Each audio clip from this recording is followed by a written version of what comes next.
Welcome to another episode of Transcending the Rabbit Hole. I'm Brandy Anderson, and I'm joined by my very good friends and co-hosts Annelise and Parker Bess.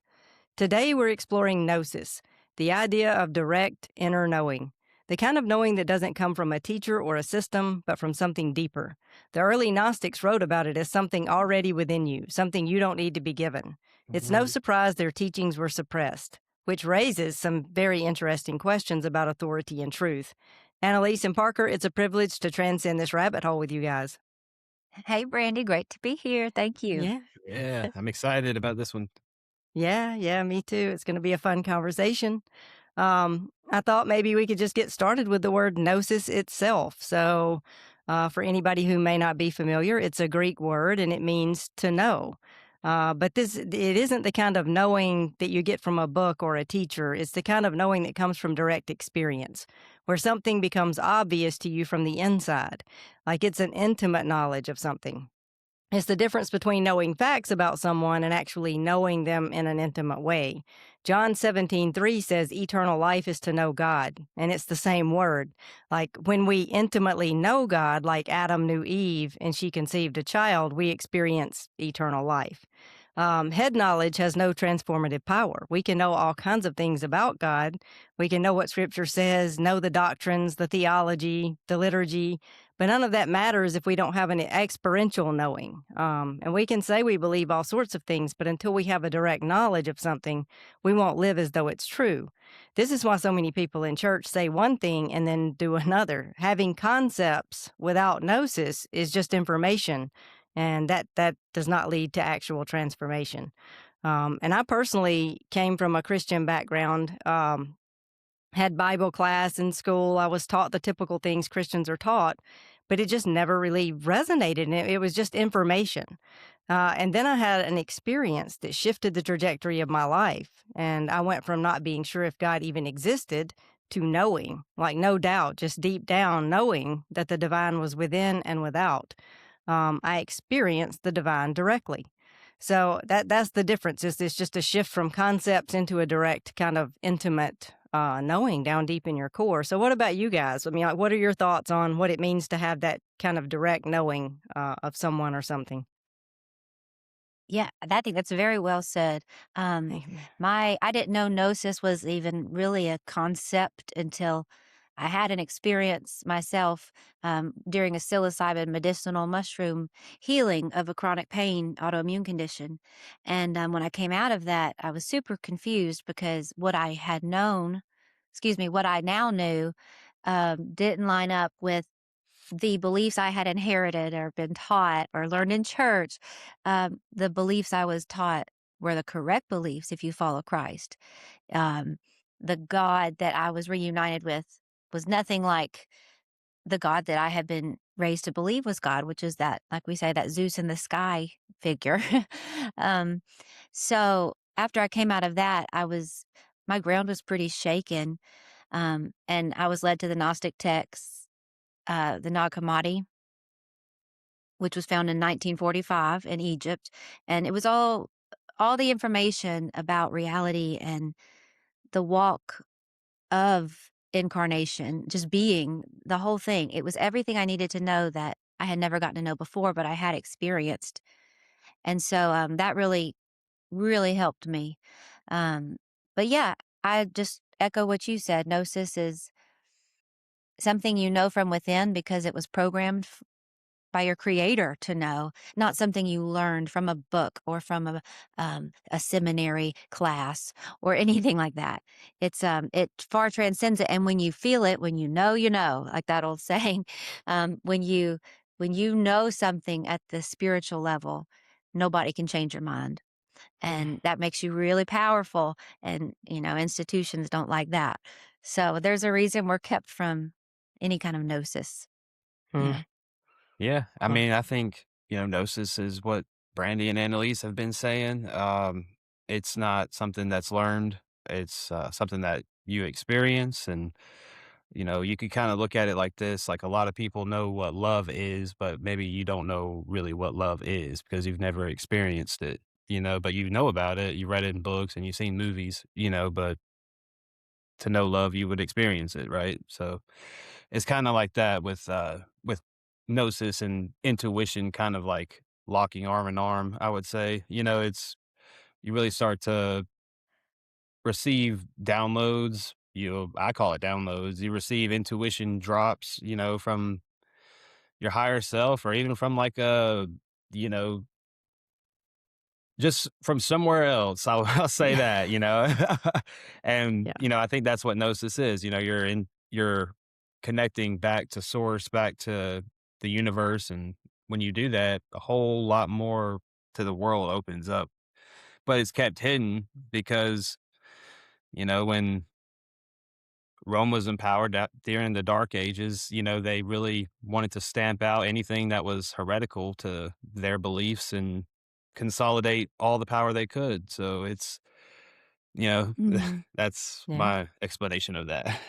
Yeah, very well said. I'm thinking, also as you were speaking, Parker, I was thinking it's the difference between like me describing a lemon or having someone describe a lemon to me and me actually tasting the lemon, the Mhm. experience of it. And so, yeah, once you experience it, you just know. Yeah. You can have all of the words, all of the language, but that's no replacement for a direct experience. And, I think it was Carl Jung, someone asked him in an interview if he believed in God. And he said, I don't believe, I know. Mhm. Yeah. And that's what he was saying. He has had an experience of the divine. He doesn't have to have concepts or beliefs or doctrines or dogmas. He has an actual lived experience of the divine, many lived Mhm. experiences. And I too have had all kinds of experiences where I felt the divine moving in my own life. And it gave me, a direct experience that transcended any head knowledge. Like theology is all well and good, but life Mhm. just may blow all that apart along Oh, the yeah. way. Oh, yeah. Yeah, our ideas about God are no match for the living experience of God. Yeah. That's why I was, like, shocked when I had that experience, like, this is nothing like I have programmed myself to believe, and I'm a little PO'd about it. I've wasted a lot of time, like, ascribing to these beliefs of some external deity out there somewhere when really that it's everything. God is everything, and once you experience it, you know it, and the church can't tell you otherwise then, and even though I love churches, I still enjoy going and taking in a sermon now and then, um, but they don't they don't know what they don't know, and when you come to them and say, "I've had this experience," and this is we did this with our pastors, "Hey, I'm so sorry, but I've gotta go. I've had this experience, and nobody can tell me otherwise now." It's Yeah. like, I know what I know, and, our pastor said, "Well, I think that's dangerous, but, good luck to you," pretty much, Yeah. and I'm like, "I know Yeah. you do. Y'all always have. Y'all always have."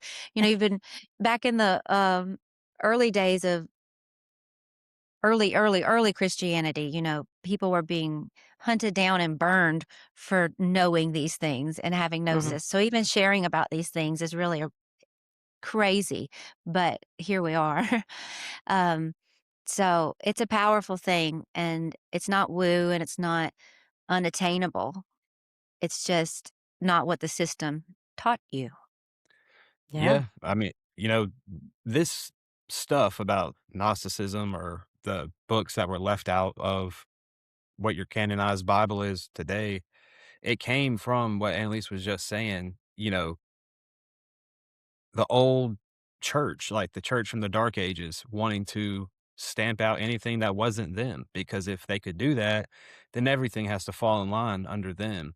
So they went town to town, murdering every single person you could think of that was either labeled Cathar or labeled, in some cases, they didn't even care if you were labeled Catholic. But if you lived in those same towns, like in the south of France, where the Cathars were just exterminated, they killed all those people off and burned all their documents, burned everything that was pretty much as close to Jesus as you could get because nothing was skewed from what it was back then to these early writings. But the church just had to go and make a claim that like they know best, so they killed off every person, went against all their like morals, right?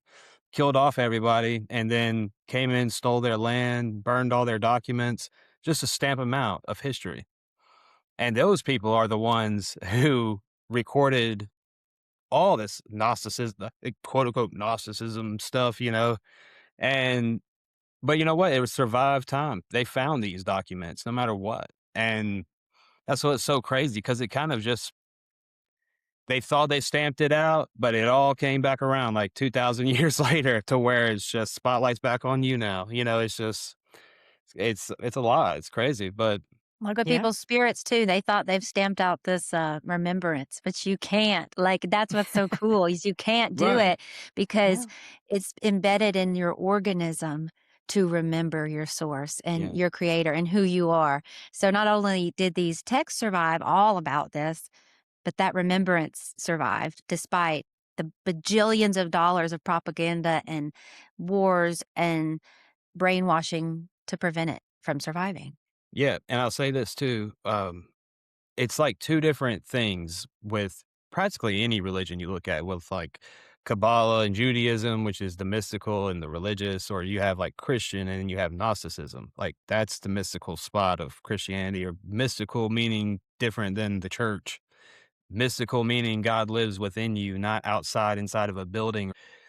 God lives within you in your heart, like not around somebody or not, in a building. Me and Annelise were driving through this country town one time. It says, God lives here. It's like, what? Oh my God. On a marquee sign. Yeah. uh-huh. But Yeah. yeah, it's just crazy. It's the religious, king, pope, all that stuff, who was very authoritative, came in and wanted to stamp out all the inner alchemy, all the teachings that Jesus taught with God is within you, and how to really conduct yourself as a follower of The way. Yeshua. Yeah, exactly. And not, okay, I'm gonna say these words and then I'm gonna be saved. I'm just gonna come here because this is just a ritual at this point. Yeah. So Yeah. Preach on, brother. Yeah, and I mean, Gnostic, the word Gnostic today, Gnosticism is like a dirty word, if in mainstream Christianity. I know during in previous years before I was really knowledgeable about all this, didn't even know to question it at all. I would hear people reference the Gnostic text as though they were, evil, yeah. dangerous, like something, never read those, they're awful. And really, that's where the truth is. So it's kind of Yes. funny. And I'm thinking also about faith. Like we're told, people are told, have faith, but it's impossible to have faith, to trust what you haven't first experienced as faithful. Like faith isn't something that we conjure up. It's just the outflow of a direct knowing. So when you experience that all is guiding all, you simply relax into life. You trust. And so that's what faith really is. And so it's funny that the church would, push the agenda of have faith, but then deny you the component that brings you into that kind of faith, which is a direct encounter, is gnosis. Mhm. And it's strange to me also how people consider themselves spiritual and then push back on the idea of direct knowing. Like I remember in church, people would talk about being led by the Spirit, but then qualify it with, but make sure it aligns with Scripture, or don't trust your own understanding. So even the idea of being led was filtered through something outside yourself. I guess the question is, why is the direct knowing so disruptive to the religious systems, the status quo? If religion is about connecting people with God, then why, all the policing and micromanaging? Yeah. What do you guys think? I think from my lived experience, it's because there'll be masses walking out the door. Um, I, like I said, church is a great place for a lot of things, but the full picture is not being given there. And when we came and sat with our pastors, brother pastors, and told them this, they asked me, "Have you heard of Gnosticism? Or are you familiar with the Gnostics?" That was what he asked me, and at the time, I hadn't delved into it. I said, "I've heard of them, but I know nothing about them." I said, "But I'm thinking we might have some things in common in how we see the world because that keeps coming up." Um, so I think they know that, like, once everyone has a direct knowing, they don't need the institution. And, and I wanna say too, the church today, most people in leadership and congregation, they don't know about this kind of stuff. Like, they're not being taught this stuff or given access to this information. They don't know um, how our religion of Christianity was really formed, like Parker was referencing with the massacring of the original Christians. They don't know. So doing your homework and your history it's just so important, because even though there's a lot of great things going on in churches, like service to the community, teaching the youth some good, safety things, and like there's some good things going on. There's love, there's meals being made for people in need. There's a lot of goodness. But the message has been so twisted and tainted over time, and they don't even know it. And to tell them this would light a fire in them, it does. But if you do go back and research, just like, how did institutionalized Christianity begin? What scriptures were not in the Bible? Who assembled the Bible as we have it today? Why were these people executed? Why were take the time, because you'll find out why yourself then, why the church doesn't want Gnosis happening. And I've heard it demonized a lot as like, well, if you can't just know things. You can't just say, well, I know this because I know this. That'll lead people astray, all that kind of stuff. And we'll get into more of that later, I know. But You have to go to seminary to know. yeah, you have to go to seminary. But the on a whim emotion or whatever, that's not Gnosis. Gnosis is direct encounter with who we call God. And it's attainable and accessible for every single person alive. But they don't want you to know that. Like, because they've never wanted anyone to know that. So.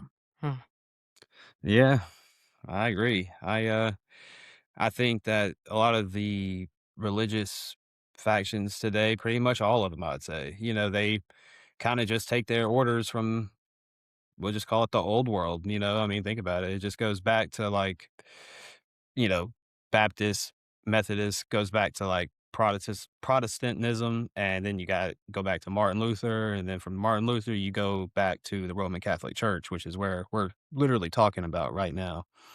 And it's all just the same thing that people maybe wanted to change how they believe, so they created a different branch off as we're going back down towards like the Baptist point of things from the old world point of it. And when you do that, knowledge of their knowledge, of what they're taught is trickled down throughout time, all the way down. And it's just like anybody, just like like we'll take a kid, for example. A kid grows up in a household, he believes what his parents believe. He believes the God that his parents believes in, And for pastors, I would say it's about the same. They grow up in this mega religious household most of the time. They grow up, doing the thing, doing the Sunday, Wednesdays, all that stuff, which is fine. It's totally fine. But then when you want to become a pastor, you go to seminary school. Now, we just equate seminary school to universities. It's all the same, utility belt running. You get on the factory line to go into one job, and they run you through, right? And you come out that thing at the other end. And that's the same for seminary. You can't me and Annelise can't go into your church and preach to be as a pastor, because I didn't go to seminary school. I can't. Right? I can't, because I'm a woman. Or that. So we You didn't can't get on even go to seminary. Yeah. She can't even Just get on the kidding. conveyor belt to go into seminary. So, it's just there's a lot of echo chambering within religion, and until you can say, okay, like, this doesn't make sense, and I'm going to find out why. I'm not going to sit here and just say I have faith because Pastor, Billy Bob told me, to have faith, and I don't understand it, and it's just not okay, because I'm a sovereign individual. And this is why the church doesn't want you to know anything about Gnosticism or know anything about anything outside of God being within their confines, is because when you're a sovereign individual, you literally think for yourself, you act for yourself. Just like everybody's probably listening to this podcast is probably a sovereign individual at this point, because I mean, I'm telling you guys, there's a matrix system in place, and they want you in that system, but they don't want anybody to second guess what they have going on for you in your life, second guess who you're praying to or what is going on within your spiritual life, or even like thinking like, maybe everything that I was told, even, I was told this, but I'm experiencing this, and I know this is what I know to be true. I'm still getting confused with what I was told by somebody else. And that's where it's just got to end. That's where you have to take a step back and say, I am a sovereign individual who can think for themselves. And if I come back to what Pastor Billy Bob told me as the truth, then great. You're a sovereign individual. You can do that. But most of the time when people do that, it comes out a whole different way because you find out the truth. And that's why they demonize deconstruction. Yeah, exactly. Mhm. Because you don't have Yeah. support around it. You don't have me telling you what to do and what to think, even though you're needing some time off. Make sure you tell me what church you're going into so I can make sure you're in there. It's like, dude, are you listening to one word I'm telling you? So, sorry, I just I get cooked up Yeah. with this stuff, I tell you. Yeah. Yeah, I somebody think lit a fire under Parker over I there. know they did. But one other thing I do want to mention, I think too, they don't want Gnosis to happen because Gnosis leads to the Gnostic text, which leads to finding out the divine feminine was stamped out and that Yeah. God is more of a feminine figure. And that's a different episode, but that the woman, the female, the feminine is not underneath the masculine. And that's something that is so important in the church structure. And that it's kind of, that's just the biggest lie. That's not how reality is. That's not how creation is. And Gnosis leads to that knowing too. And that's dangerous for the patriarchy. Exactly. Yeah. Yeah. Brandy, what are your thoughts? Yeah, I could echo everything you guys have said. I mean, Gnosis challenges the system, and the system is in place for, to keep people conforming, so that, everything runs like a well-oiled machine. If you have people out there rogue just deciding what they think on their own, and that feels dangerous. And I think what's really interesting here is that Gnosis, it doesn't just challenge a belief system, like it challenges the structure that's built around the belief. Because if you think about it, religion at its core is trying to do something good. It's trying to preserve truth or create continuity. It give people some kind of shared language for something that is ultimately very difficult to articulate. But the moment that you take something that is alive and experiential, and then you try to organize it, you have to start defining it, right? You have to have language for it. So you have to say, well, this is what it means, and this is what it doesn't mean. And this is how you know you're on track, and this is how you know you're off track. So you have to have all of these parameters. And that's where something like Gnosis, the direct knowing, becomes disruptive because it doesn't operate within those kinds of boundaries. Like Gnosis is direct, it's personal, it's experiential, and it doesn't always look the same from person to person. So from the perspective of a system, that's really problematic because systems need stability. They need agreement. They need some level of predictability in how people are going to interpret and live out what is being taught. And if everybody is just saying, well, this is what I'm seeing, or this is what I know directly, it can't really build a stable structure around that. Like if everyone is just having their own experience, there's no stability in that. The structure starts to crumble. But I think there's another layer also that is also just as important, and that's that in the psychological sense, because it's easy to say, well, religion controls people, because it does. But the truth is, people also want that structure.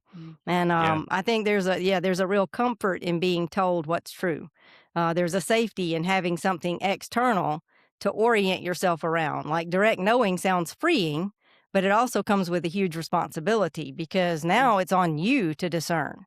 Like, is this actually clear seeing, or is this my fear? Is it my conditioning? Is it just a projection? So in a way, systems, they don't just impose control, they also meet that need. And I Yeah. think that's where the tension really is, because religion is trying to preserve and transmit something real at its core. But in doing that, it has to create this structure. with all of these boundaries and roles of authority. And then we get off track in that direction. And Gnosis doesn't need any of that in the same way because it's about direct contact with what's true. So it naturally pushes against anything that tries to mediate, that direct knowing. And that's why it ends up being seen as such a threat, I think. Not necessarily because of what it says, but because of what it's doing to the system. It decentralizes it. It shifts the center of knowing from out there to in here. And once that shift happens, you don't relate to authority, to the system, to structure, or even belief in the same way anymore. And I think that's the piece that's easy to miss. It's not just a different idea; it's a completely different way of relating to truth itself. Mm-hmm. Thank you. Brandy, I think what you were saying about just the whole aspect of people just wanting to be comfortable in their, and what they believe, like, yeah, sure, like you could listen to this podcast and think, wow, that sounds great. I'm going to be that sovereign person, right? But when it comes time to be in that, maybe you get hit with a wave of like, just, I don't know, like uncomfortability, or maybe something that just brings you back into the cage, something that's just like, this is comfortable. So let me just stay here because I'm not up for disrupting my life. I'm not up for uprooting what I've known for 40, 50 years. Just let me be. I think this is true and that's where I'm going to be at. I don't care if it's true or not. Like in their mind, Yeah. like, they're not necessarily saying that, but in their subconscious, they're thinking like, I don't care if this is right or wrong at this point, because if it's wrong, there's going to be more problems, probably, is what they're thinking. And it takes a lot of courage to step out of the sheeple route of things where you're just following the masses. That's why this is a lonely road, people. I mean, you think of like the awakening. Nope. Think about all the people who are awakened and how many people have thousands of friends who are. Think about all the people who are awakened who go out to bars and party or watch sports or do anything. Man, I used to watch sports so much. I don't even watch sports anymore because I can't, because there's so much stuff going on. Like Yeah. it's crazy. It's a lifting of a veil that you have on your eyes. And some people just aren't ready for that. And that's okay. That is okay. But like Brandy said, it takes a lot of courage to step into Gnosis and to stepping into yourself as the Yeah. intermediary, not a pastor and not Yeah. whoever else. You're having to connect, the connection at this point. I think it takes not only courage, but emotional and spiritual maturity. And we all, have to evolve into a certain state of consciousness before we can sort of steward that well, Yeah, right? To be able to trust ourselves, to be able to integrate enough to know, is this just a projection? Is it my ego? Or is this, that's true. a divine guidance? And so, in some ways, it would be dangerous to just unleash everyone out into the Mhm. world saying, just do what you feel is Yeah, best.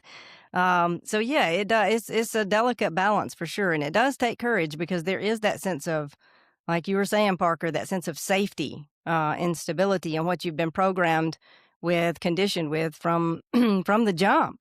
So to step out of that is definitely frightening, and it does take courage.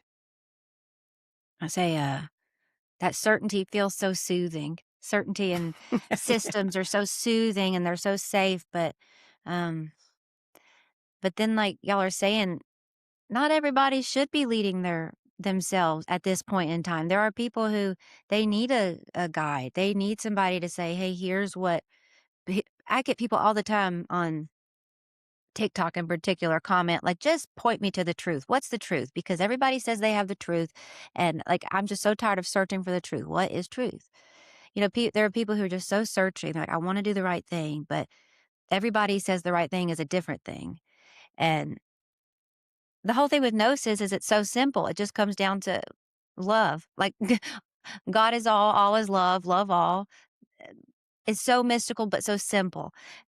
But I think there are people that really can benefit from church. And so, like I always say, I really hope that as like this split continues I don't want to see churches go away. I want to see them change into places that hold all theology and all that stuff really loosely.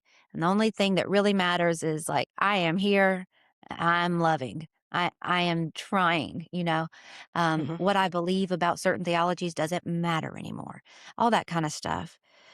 So I get told often also on TikTok, like, "You're leading people to hell," when it's really the opposite. And I just have to, keep my mouth closed, and not that there is a hell to go to, but that leading people into that hell lifestyle over and over where you just come back here over and over and never, ever experience who you really are and who God is.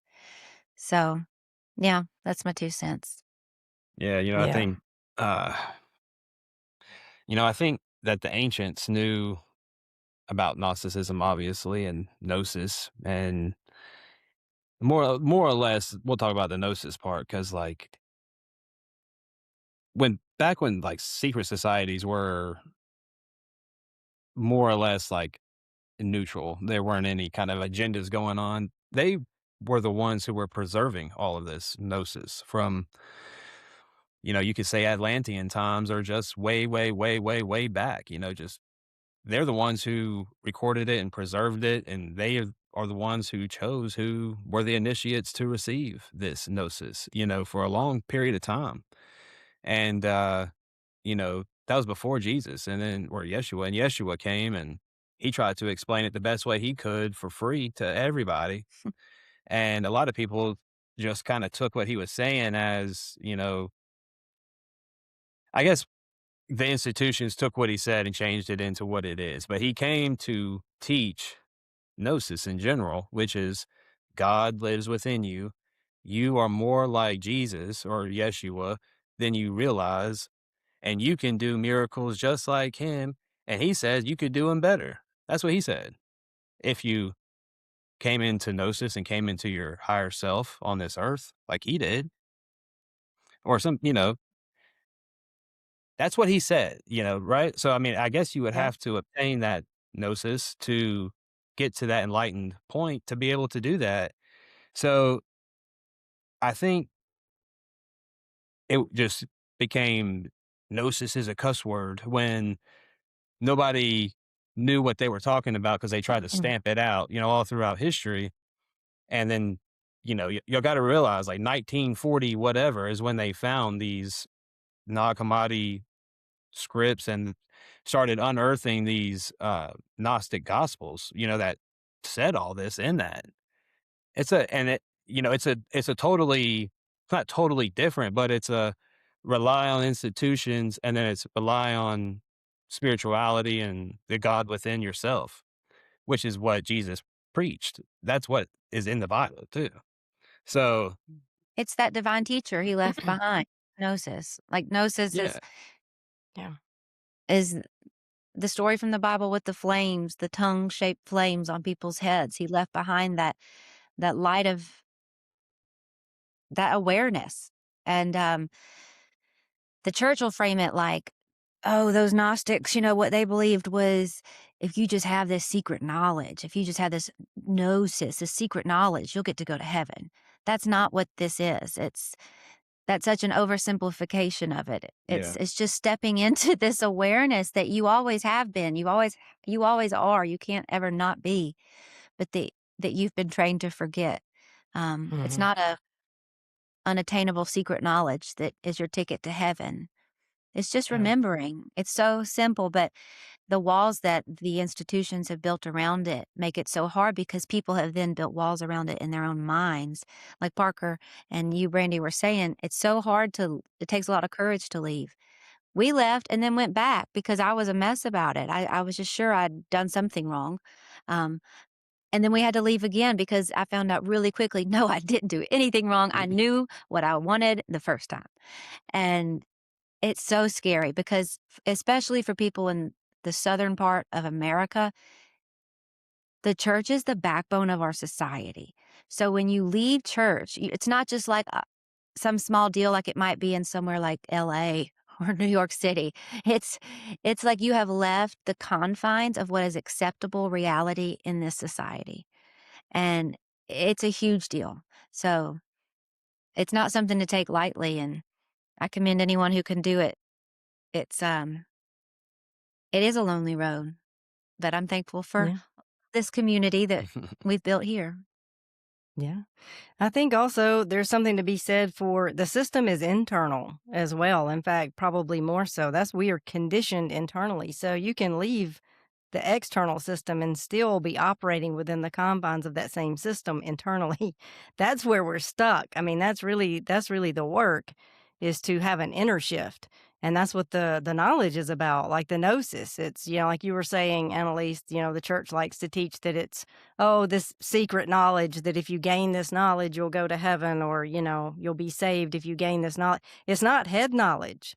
It's not anything to do with external systems or external authorities, or because you have what those esoteric models also out there that you could get wrapped up in and make that your external authority. So it's not about that. It's about a direct inner knowing. It's nothing to do with knowledge in the concept sense. It's an inner knowing, and you can have an experience of inner knowing through scripture, but through nature, because God is all, and all is God. And so, yeah, I think it's about having that inner shift, though, ultimately.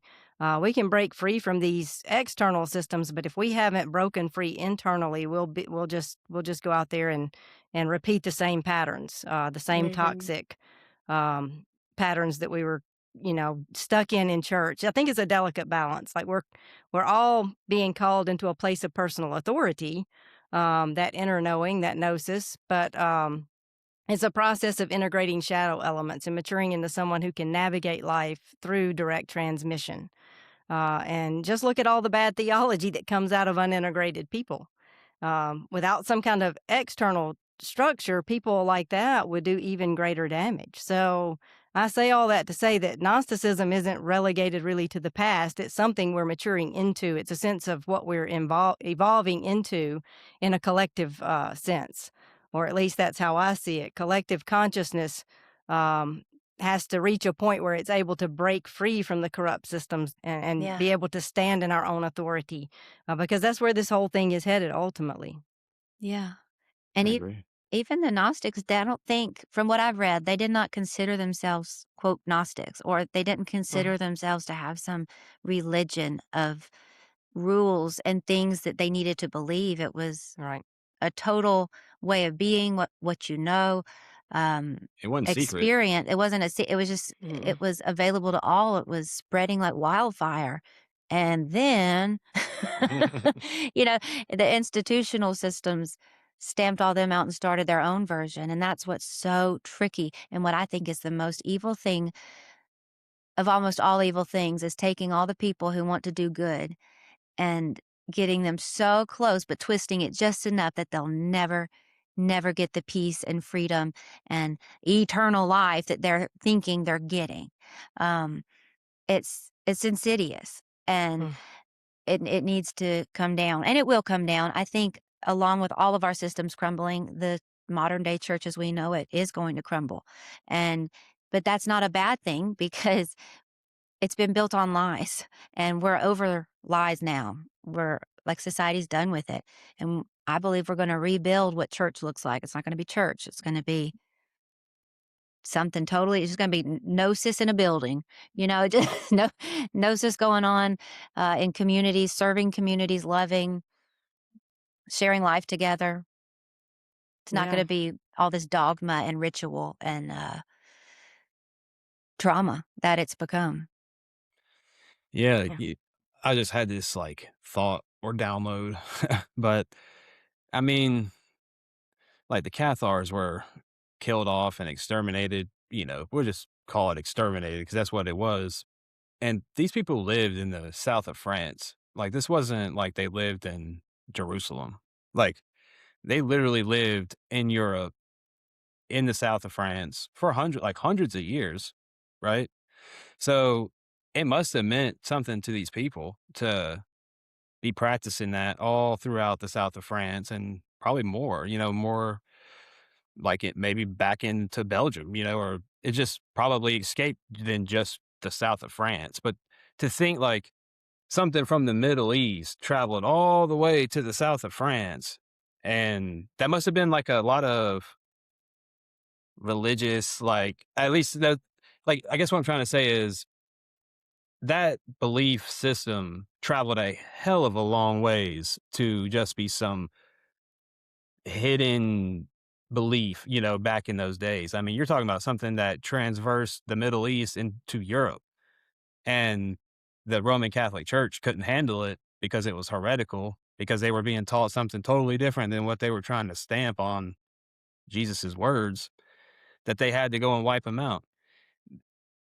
I don't think all that stuff just happens for no reason. Like, I don't think like they would send a military over there to wipe something out if it didn't mean anything, and vice versa. Like, I don't think Mhm. people across the world, across that old world at that time, would be so prone to believing that or even knowing about something like that back then. And I just find that extremely odd, because it was something that a lot of people had, you know, incorporated into their belief systems that was just taken away from them, from a, And all their scriptures burned, so there's, like, not even a reference in sight, yeah. but then buried. Somebody had the forethought to bury them for people like us now to have. And that's not for nothing. So when I went to buy my first Nakamati, I know I've said this before, and I was on the phone with my dad, and he's like, "What are you doing? Those are evil, aren't they?" That's not exactly what he said, but pretty much just caution, caution. I said, "Now, why would I not read something that was buried for hundreds of years that the church burned? I need to know what's in there. Obviously, this is powerful, life changing stuff." And Yeah. it is, and Yeah. it is. Gospel of Thomas, Gospel of Mary Magdalene, uh, just everything about it. And there's others not included in the Nag Hammadi that were found too, like Pistis Sophia, and so many more that give you such a broader view of of the walk of a person of faith. Yeah. And, Mhm. the south of France correlates too with Holy Grail theologies, whether it be like bloodline or hidden knowledge or hidden, um, societies, anything like that. Whatever you want to condense it down into Holy Grail, like that's where that comes from, is the south of France and all that stuff that was hidden around that, Cathars, all that, Middle Ages church, all that stuff. So I found that pretty interesting as well. We know for a fact that the Cathars were murdered and exterminated of their beliefs and all that stuff, uh, throughout history documents. So I mean, I just find that extremely interesting. And so interesting too how I don't know if it was it Cathars or the Knights Templar, like, was that the one who was supposed to protect Mary Magdalene after she Oh fled yeah, to the south of France? that's what they Like, said. south of France was popping. It's just It's a lot of, so much to uncover. yeah. Yeah. Back to Yeah, I you, think Brandy. I've rambled. yeah. No, that was great. That's great. Those Gnostic texts, they're all pointing to our oneness too. There's like that's the overarching uh or the prevailing message. And the ones that I haven't not read all of them, but the ones that I have read, it reiterates our oneness with God and others. That divine union, is we are already one with God. We just have to wake up and realize it. So it's all about an awakening. So it shifts things from, God as some angry tyrant, demanding a blood sacrifice so that we can be saved from eternal hell. It shifts from that, away from that, into something more expansive. That you are already one with God. You just need only wake up and realize it. And Parker, you said something about, well, it's not secret, but it kind of is, because if you don't use discernment with teachings like that, you get, executed. And so That's even true. though it's not, secret in the sense that, oh, it's only for who we decide it's for. It's not like that. You have to be open to it, though. And Hmm. those who were, teaching this, who were immersed in this, they really had to be cautious and use discernment. And even Jesus used discernment. That's why he spoke in parables. His disciples said, "Why do you speak in parables?" And he said, "So that those without ears to hear won't hear." If you don't have an open heart, open ears for this information, you won't be able to comprehend it. I'm speaking in parables to make it a bit cryptic for those people. So he was Right. keeping it inaccessible to those who would just, twist it and use it against him, and, who weren't really receptive and open to it. So, yeah, I think not much has changed in this Eh, world, because when Mhm. you preach a message of oneness, the kingdom of God is within you. Everything you have is within you, and you try to bring people into that inner gnosis. All of your messages are trying to guide people away from external authority and into their own inner authority. We're definitely met with a lot of backlash still today. Definitely. Most sermons Yeah. today focus on making Jesus a deity on a shelf, that we're so dirty and sinful, that we're just filthy rags.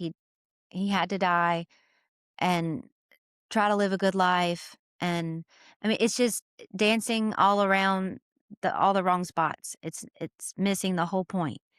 And that's what's so deceptive, is it's dancing around the point but not ever getting there. Yeah, that's very well said. And I think, also we've circled around this through our whole conversation here, but I do think it's important to emphasize the need for balance in this area. Like, direct knowing is important. It liberates us. It's what Jesus modeled. It's what we're called into. The kingdom is within. But it's also important to note that cultivating the ability to live from direct knowing is important. Like, we have been so conditioned to conform from birth that we can't expect to just smoothly shift into trusting our inner guide.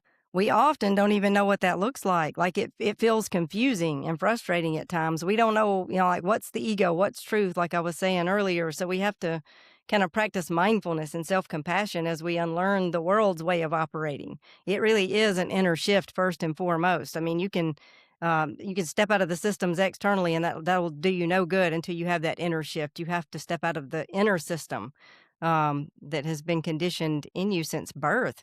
And I think it's a gradual collective shift over Mhm. time. Like, we'll have to deal with a lot of shadow content before we arrive at a place where the systems just fall away. And the systems, they're not just external, they're within us. And that's where the work begins, within. And yeah, I think it could all be boiled down to inner work. Like, if everyone committed to doing their own shadow work, the external world really just take care of itself. As within, so without. That's so true. That's so true. Yeah. Everybody takes care of themselves, the rest will take care of itself. Yeah. Um, What about the bad guys? What about What the bad guys? what about the bad guys? What if they don't wanna do their shadow work, but everybody else does their shadow Oh, work? they will self-destruct. Evil collapses in on itself ultimately, and in the Okay, process, they'll that's a probably good take answer. some people out. I mean, it's not that we don't suffer other people's evil. I mean, we're in a world of duality, right? And so, the rain. Jesus said, "The rain falls on the righteous and the wicked. The sun shines on the righteous and the wicked." So we're not exempt. I mean, bad things happen to good people, and being incarnated in this world means that we will suffer. But ultimately, we cannot control other people. We can only control ourselves. So even though someone may be, full of hate and rage and malice, and they may be, um, lashing out at others, their evil may be spilling out into the world. And as saddening as that is, ultimately, we cannot control that other person. If we were to try to control the other person, we would be stepping out of our lane, right? We wouldn't be doing our inner work. So, Mhm. but collectively, everything will reach a tipping point, and ultimately, love wins. So it's like in the raw material, it talks about the negative path versus the positive polarity path, negative polarity, and it says, in that ultimately the negative polarity will reach a point where it collapses in on itself, and Mm, so, but it's just that we suffer intensely until it does. We have to push through it. We don't eradicate evil. It has to be integrated. See, that's our problem. And that's the Yeah. church's problem. The church would like to just stamp evil out, press into the light, and that's what happens to people. That's why people do horrible things. Like, suddenly, like all of these sexual uh, Mhm. escapades that people have. Like, people will be leaders in church, and then you find out they were molesting children or had, Mhm. prostitutes on the side. It's because of that. It's because they're trying to stamp out evil, resist the shadow, and press into the light. And when people do that, well, ultimately it's gonna pop out sideways in one way or another. So yeah, we have to learn to integrate both the dark and the light. That's good. I like that. Yeah. I Yeah. really liked life before the fall, before everybody was in physicality. I've told Brandy this, I've told you this, but like I crave that time again where it is unity again. Everybody's on the same page. There's no evil versus good. There's no the sky's always falling. There's no Mm. integrating. Like we're integrated. We're all together. We've made it. And Yeah. I ache for that day. I long for that day. I do believe it's close. Um, I feel like this time in history is very much like a labor pain kind of time. Yeah. Um, but everybody's responsible for their own self. No church is going to lead you uh, out of your own sovereignty, or beyond your own sovereignty, I guess I should say. But Yeah. like we've said, people don't want to be responsible for themselves because that's hard work. And you got to pay attention and you got to make the right moves yourself. And a lot's got to change. I think it will. Yeah. Yeah. And I also want to say that to be integrated is not to be free from sadness or unfavorable emotions, even. And see, that's what we would really like. We would like to bypass all of that and just feel good all the time. But to be integrated doesn't mean that we're happy all the time, it just means that we're seeing clearly. And Yeah. so, and when you see clearly, you're able to choose properly. So it doesn't mean that the duality is still there. We're in a world of duality. This is just it's a reality of opposites. It's just that when we're integrated, we're sitting in the middle of the seesaw. We're not off on one side or the other, out of balance with it. We're able to sit in the middle, uh, Yeah. yeah, with equanimity. And it reminds me of that poem. It's one of my favorite poems by Robert Frost. It says, he says, "We dance round a ring and suppose, but the secret sits in the middle and knows." And that's Wow. always it. We're out of balance and we're all out there doing all of these things. But the secret, the truth, sits in the middle and knows. Yeah. It's in the center of everything. So, yeah. Well, do you guys have any closing thoughts before we wrap up today's episode? Hmm. I don't. I think I went off on all my rants already. So You got it all out of your system? yeah. All right. Annalise? I think I did as well. I think we talked this one around pretty well. Um, it's an All ongoing right. process, so Yeah. just Yeah. stick with it and thank y'all for listening. Yeah, yeah. Well, before we close out today, we want to encourage everyone to subscribe to this podcast on YouTube, Spotify, or Apple. And if you like the show, please consider leaving us a review. If this episode resonated with you, please share it with a friend. And thank you all for your support. And thank you all for transcending this rabbit hole with us. As always, cosmic blessings and peace.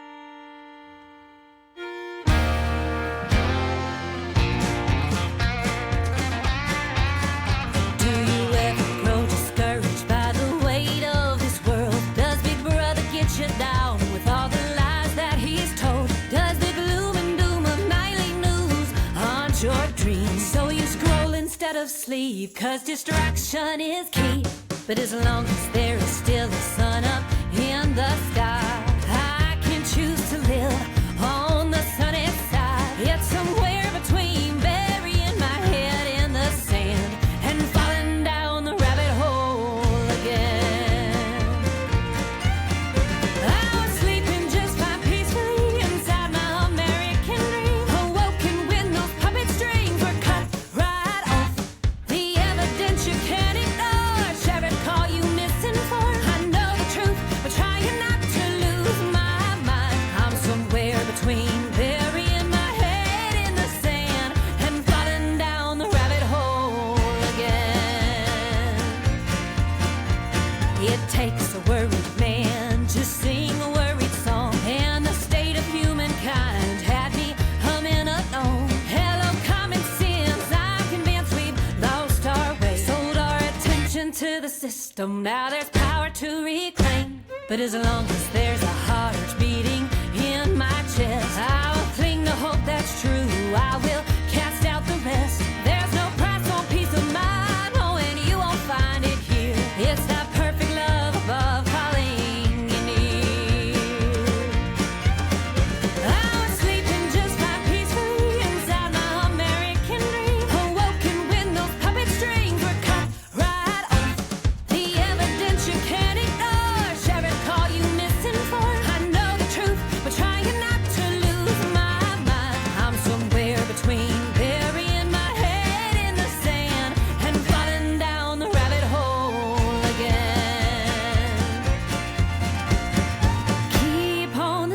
side, always on the sunny side. Keep on the sunny side.